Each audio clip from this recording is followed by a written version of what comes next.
गुर कै शब्द एहो गुफा विचारे। धन धन गुरु अमरदास जी महाराज, दया के खजाने, कृपा के सोमे पहाड़। महाराज एक जैसे होता ना साध संगत जी, एक तो नदी है और नदी बह के समुंदर में चली जाती है, पर समुंदर अपने आप में इतना बड़ा है कि उसके अंदर ही सब कुछ समाया हुआ है।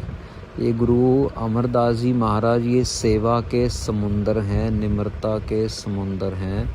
इतने प्यार से अष्टपदियों के रूप में हमें परमेश्वर के साथ एकता, परमेश्वर के अंदर अभेद होने का बार बार महाराज जो है अपने पवित्र मुखारबिंद से हमें प्रेरणात्मक वचन कर रहे हैं। गुरु कै शब्द एहो गुफा विचारे। महाराज कहते हैं गुरु के शब्द को एहो गुफा, गुफा का मतलब पहले भी आया साध संगत जी हमारा शरीर। महाराज कहते हैं कि गुरु के शब्द को इस शरीर में विचारना करे। महाराज कैसे करे? नाम निरंजन अंतर वसै मुरारे। नाम को अंदर बसा के सतनाम वाहिगुरु, सतनाम वाहिगुरु। नाम को अंदर बसा के, नाम जो कि निरंजन है, जिसमें कोई कालक, कोई दाग, कोई मैल नहीं है। अंतर वसै मुरारे, मुरारी का नाम वो मुरारी। साध संगत जी यहाँ पे एक तो मुरारे साध संगत जी मीनिंग आ जाता है कि जो मुरारी जिसको हम परमेश्वर भी कह देते हैं, ठीक है। दूसरा आ जाता है मुरारे की जो हमारा अहंकार है उसको मारना। मुरारे वो जो हम अहंकार से जुड़े हुए हैं, ये महाराज कृपा करके दूर कर देते हैं हमारा अहंकार, जो हमारा सबसे बड़ा दुश्मन बना हुआ है। साध संगत जी हम शरीर के अंदर परमेश्वर के नाम को पता है कैसे कैसे विचार सकते हैं? बहुत सिंपल सा है। जब भी हम अंतर ध्यान करेंगे तो अपने अंदर की चीज़ नज़र आएगी। जब भी बाहर ध्यान करेंगे तो बाहर नज़र आएगा। जब भी आँखों से कुछ देखना होता है ना साध संगत जी, तो आँख और जो चीज़ देखनी है उसके बीच में कुछ फासला होना ज़रूरी है। नहीं तो अगर आप मान लीजिए आपने कोई कपड़ा लेने गए बाज़ार में और वो कपड़ा देखना है, तो कपड़ा अपनी आँखों से कुछ फीट की या कुछ इंच की दूरी पे रखेंगे तो समझ आएगा। अगर कपड़े को बिल्कुल ही आँखों के ऊपर रख देंगे तो कपड़ा नज़र नहीं आएगा, बल्कि अंधेरा अंधेरा लगेगा और कुछ पता नहीं लगेगा। ऐसे ही साध संगत जी किताब पढ़नी है, देखनी है, तो वो थोड़ी सी दूरी पे रख के नज़र आएगी, नहीं तो नहीं नज़र आएगी। ऐसे ही साध संगत जी हमारे जो अवगुण हैं ना, वो हमारे इतने नज़दीक हैं कि हमें नज़र ही नहीं आते हैं। आँखों पे पर्दा पड़ा हुआ है, नज़र ही नहीं आते हमें।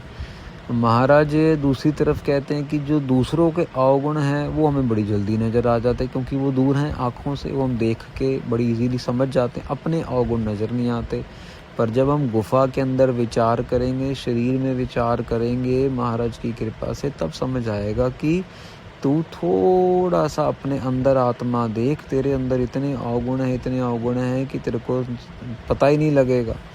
महाराज गुरु नानक देव जी महाराज अपने आप को इतना निम्रता में कहते हैं। साध संगत जी गुरबाणी के अंदर महाराज अपने आप को पता नहीं कौन से अक्षरों से अपने आप को बयान कर रहे हैं। महाराज कह रहे हैं कि गाफल हूँ, हम गाफल हैं, हमें पता ही नहीं है, हम बिल्कुल ही समझदार नहीं, हमें अकल ही नहीं है, हमें कुछ आता जाता ही नहीं है, हमें कुछ पता ही नहीं है, हमें बोलना नहीं आता। ऐसे लफ्ज़ों को महाराज ने यूज़ किया है गुरु ग्रंथ साहब महाराज के अंदर अपने लिए। अब गुरु महाराज अपने लिए इतनी निम्रता दिखा रहे हैं जिनके अंदर कोई गलती है ही नहीं, कोई अवगुण है ही नहीं। और हम जो अवगुणों से भरे हुए हैं, हमारे अंदर कितने अवगुण होंगे साध संगत जी। तो बात यही आ जाती है, अपने अवगुणों को देखना है, यही शरीर के अंदर विचारना है। ये गुरु का शब्द ही हमें इतनी हिम्मत देता है।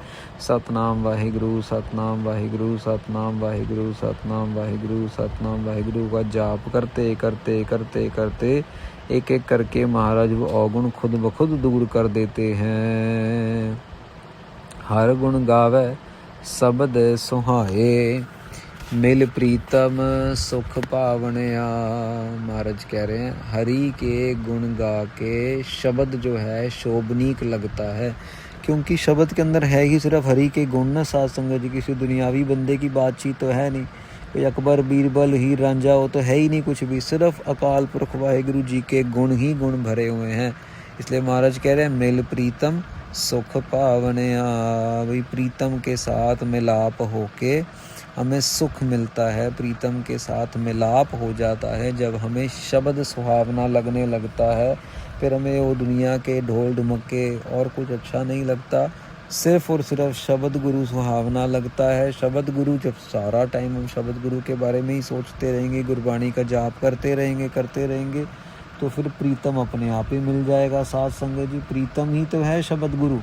जब सारा दिन शब्द गुरु, रात शब्द गुरु के साथ रहेंगे तो फिर सुख ही सुख है, दुख तो है ही नहीं कुछ भी, क्योंकि फिर ये पता लग जाता है कि जो भी वो कर रहे हैं अपने हुक्म में कर रहे हैं और उनका हुक्म ही सबसे बड़ा सुख है। जम जा गाती दूजै भाए कर लाए। महाराज कहते हैं उनको जमों का डर लगता है, उनको जम आके पकड़ के लेके जाते हैं जो दूजे भाई में द्वैत भाव में अपने कर्म कर रहे हैं। उनको तो जमदूत के डंडे पड़ते हैं, उनको पता लगता है जम रूप जगातियाँ। साध संगत जी जो जगाती मतलब जो जगात लेने आते हैं, टैक्स लेने आते हैं, उनको लगता है दूसरे भाव वालों को, उनको फिर टैक्स लगता है भाई कर लाए। कर मतलब उनको टैक्स लगता है, डंडे लगते हैं जमदूत के। नाव हो भूले दे सजाए, नाम से भूले हुए हैं साध संगत जी, इसलिए दंड पड़ता है, सजा मिलती है। अब साध संगत जी ये समझो कि ये डंडे ऐसे पड़ रहे हैं वैसे पड़ रहे हैं, लेकिन दुख भोगना पड़ता है। यहाँ पे ये तात्पर्य है कि दुख बहुत भोगना पड़ता है, क्योंकि कर्म तो कोई अच्छा किया नहीं। अब जब अच्छा कर्म नहीं किया तो फिर बुरे कर्म का नतीजा तो बुरा ही होगा, पर अच्छे कर्म करेंगे तो नतीजा अच्छा निकलेगा। घड़ी मोहत का लेखा लेवै, रतियो मासा तोल कढ़ावणिया। बड़ी समझने वाली बात है साध संगत जी कि जमदूत दूसरे भाव वाले मनुखों का ना घड़ी, आधी घड़ी का भी लेखा लेता है। मतलब रत्ती मासा तोला, जैसे आप समझ लो कि जो सबसे छोटा वेट है ना वो तोला है, जिसके हिसाब से सोना मिलता है। आपको पता है सोना एक एक तोले के हिसाब से, एक तोला मतलब 10 ग्राम, और सोना तो एक एक ग्राम के हिसाब से मिलता है। सबसे छोटा वेट कहने का मतलब है कि वो रत्ती मासा तोला, रत्ती जितना भी समा, रत्ती जितना भी कर्म छोड़ता नहीं है जमदूत, सबका हिसाब लेता है, एक एक चीज़ का हिसाब करता। अगर कोई स्त्री अपने पुरुष को धोखा दे रही है, ये ना समझे कि वो बच जाएगी। महाराज ने तो लेखा ले ही लेना है, जमदूत ने आके पकड़ ही लेना है। भैया तू झूठ बोल के कहाँ जाती थी, तेरा पति तेरे से इतना प्यार सत्कार करता और तू कहाँ घूमती फिरती मुंह मारती थी। ये मत समझना कि हम छुप जाएंगे, छुपा लेंगे। फ़ोन को तो कोई भी लॉक लगा लेगा, लेकिन अकाल पुरख वाहिगुरु जी के कैमरे को कोई भी लॉक नहीं लगा सकता है, उसको कोई भी नहीं रोक सकता है। महाराज कह रहे हैं सीधा सीधा हिसाब किताब है। रत्तियो हो मासा तोल कढ़ावणिया, सारे का सारा लेखा जो है वो देना पड़ता है। भले थोड़ा हो भले ज़्यादा हो, हिसाब तो वो लेता ही है। फिर महाराज आगे कहते हैं पेयड़ पेर चेता नाही। महाराज कहते हैं पेके, भाई लोग जब अपने डैडी के घर जाती हैं औरतें तो उनको पोती को फिक्र नहीं होती है ना। यहाँ पे महाराज कह रहे हैं कि जो अकाल पुरख वाहिगुरु जी को याद नहीं करते वो समझ लो कि पेर चेता नाही, उनको जिनको चेते नहीं है ना अकाल पुरख वाहिगुरु जी, वो पेयड़ है। वो समझ लो कि स्त्रियाँ जो हैं उनको बहुत ज़्यादा परेशानी आती है। अब जो याद नहीं कर रहे अपने पेयड़, अपने पति को जो याद नहीं कर रही स्त्रियाँ, पिर चेता नाही, पिर मतलब पति, दूजै मुट्ठी रोवै ताही। महाराज कह रहे हैं दूसरे भाव में लग के रोना धोना ही पड़ता है, ताहा मार मार के रोते हैं। हाँ, छाती पीट पीट कर रोना पड़ता है, मेरे से गलती होगी है, मैंने जपा नहीं, थोड़ा समा दे दो, थोड़ा कुछ नहीं मिलता साध संगत जी। फिर तो बस 84 लाख जूनों में भुगतना ही पड़ता है। 1 जून, दूसरी जून, तीसरी जून। हम तो आदमी है ना साध संगत जी। गुरु महाराज कृपा करें, हम में से शक्ति दें किसी को और हम सुने कि कितना ज़्यादा तकलीफ़ में है ये पेड़ पौधे भी, पॉल्यूशन करके, पानी ना मिलने करके ये कैसे रोते हैं, ये कैसे मुरझा जाते हैं, ये कैसे मर जाते हैं। छोटी छोटी जूनें, मच्छर की जून, तितली की जून, छोटी छोटी जूनों के अंदर महाराज जो है, महाराज बचा लें हमें। अपना नाम जपा जपा के हमें 84 लाख के गेड़े से बाहर निकाल दें। कृपा करे महाराज। खरी को आलियो कुरूप को लखनी, सुपने फिर नहीं पावनिया। महाराज अपने बारे में कह रहे हैं और हमें प्रेरणा दे रहे हैं कि हम तो जो अत निंदत है साध संगत जी, कुरूप औरत है जिसका कोई रूप नहीं है, को आलयो साध संगत जी, कोई भी हृदय की अंदर की सफाई नहीं है साध संगत जी। कुलक्षणी, सारे लक्षण जो हैं वो बिल्कुल गलत हैं साध संगत जी। खरी कुवालियो, जिसकी कुल भी ख़त्म है, कुल भी खराब है साध संगत जी। इवन सपने के अंदर भी सुपने फिर नहीं पावन, उनको तो सपने में भी अकाल पुरख वाहिगुरु जी मिलने नहीं आते। ये एक एग्जाम्पल है, ऐसा नहीं कि जो कुरूप हैं जिनका रूप खराब है, नहीं। ये महाराज कर्मों की बात कर रहे हैं कि मेरे कर्म इतने गंदे हैं कि गलत काम करते करते मेरे लक्षण भी गलत हैं, मैं दिखती भी गलत हूँ, मेरी कुल भी सारी गलत हो चुकी है, मेरे को तो सपने में भी आके परमेश्वर नहीं मिलेगा। देख लो साध संगत जी बात कहाँ कहाँ तक जाती है। निम्रता में महाराज तो लिख रहे हैं, हमें समझा रहे हैं, पर ये समझना हमें खुद है, हमें अपने ऊपर लेनी है इस चीज़ को। इसीलिए महाराज बोल रहे हैं पेड़ पिर मन बसाया, और जिस स्त्री ने अपने पिर को मन में बसा लिया है, पूरे गुर हदूर दिखाया। महाराज पूरे गुरु ने उसको हरि अकाल पुरख वाहिगुरु जी बिल्कुल हाज़र हजूर दिखा दिया है। उसको ये नहीं लगता कि वो दूर है, बिल्कुल प्रभ नेर हूते नेरा। कामन पिर राखिया कंठ लाए, सबदे पिर रावे सेज सुहावनिया।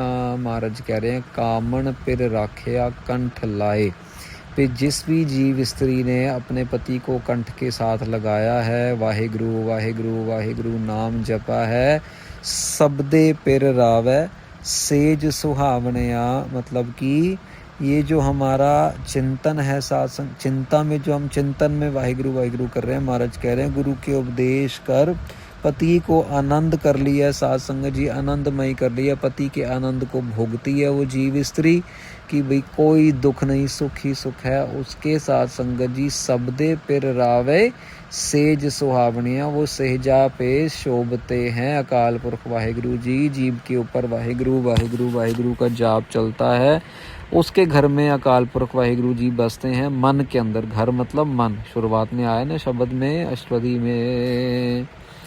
आपे देवै सदा आपे देवै सद बुलाए। महाराज कहते हैं वो खुद ही बुला लेते हैं, सद्दा दे के।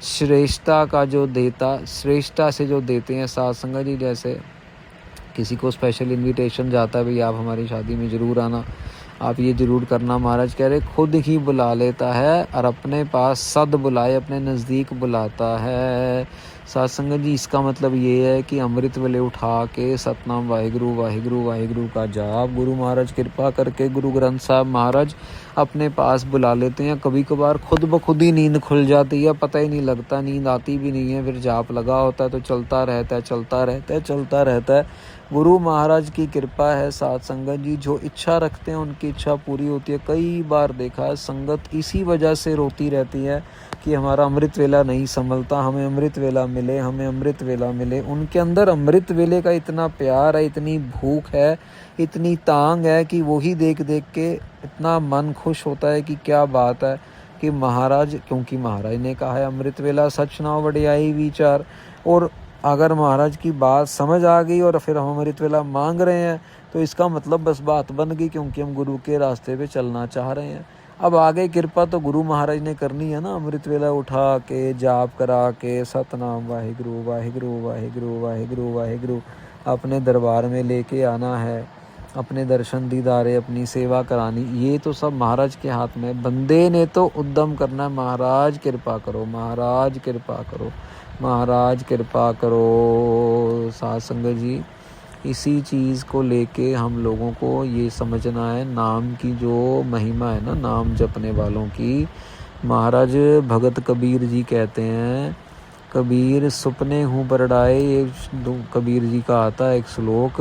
कबीर जी कहते हैं कि जो लोग सुपने में गलती से भी नाम जप लेते हैं ना, सुपने में, हकीकत में नहीं, सुपने में अगर गलती से भी उनके मुख से नाम निकल जाता है, मेरे शरीर की चमड़ी हाजिर है उनकी जुतियाँ बनने के लिए, उनके जूते बनाने के लिए मेरे शरीर का चमड़ा हाजिर करता हूँ मैं, जो सपने में भी गलती से नाम जप लेते हैं। कबीर जी अपनी गुरु ग्रंथ साहब महाराज में कह रहे हैं। साध संगत जी, कितनी बड़ी महिमा है नाम जपने की, हमारी सोच से भी परे है। आपे देवै सद बुलाए, महाराज कहते हैं खुद सद्दा दे के बुला लेते हैं। अपना नाओ मन बसाए, अपने नाम को मन में बसा देते हैं। नानक नाम मिलै वडियाई, अंदिन सदा गुण गावणिया। महाराज कह रहे नाम की वडियाई है साध संगत जी, इस धरती पे नाम की वडियाई है और किसी चीज़ की वडियाई नहीं है। और वो नाम ही है जिसके अंदर सारे गुण बसे हुए हैं अकाल पुरख वाहिगुरु जी के।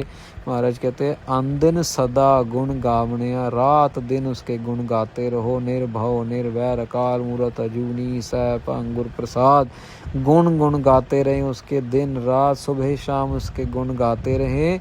नाम की वडियाई, हम बड़े नाम की वडियाई, हम नाम को जपते रहें और नाम जो है वो फिर हमें वडियाई देता जाएगा, दुनिया के अंदर भी, लोक भी और परलोक भी सुहेला होगा।